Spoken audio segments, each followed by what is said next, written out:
I'm Louis Folden. I'm the scenic designer for The Bench here at Point Park University. I am a scenic designer with a fairly long career of doing straight plays, operas, ballet, dance, you name it, and I've probably designed it.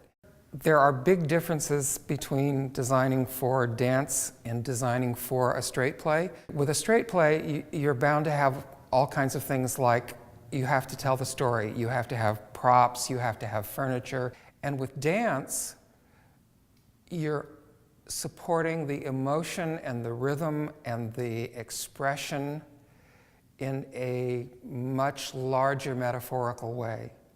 The first thing I do with the dance piece is listen to the music.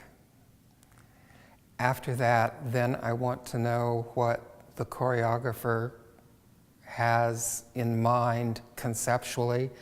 I am usually called in to design a dance piece before the dancers are actually starting rehearsals.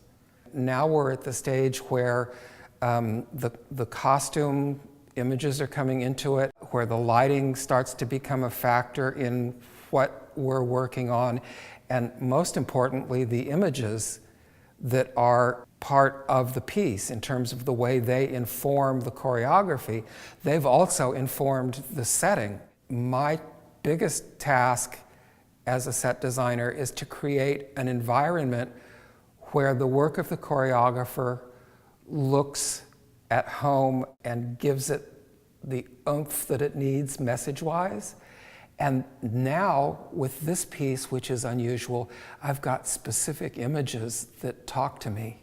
You never quite get over being nervous, but the truth is I'm mostly excited because there's so much potential in this work, in this collaboration, and in the piece.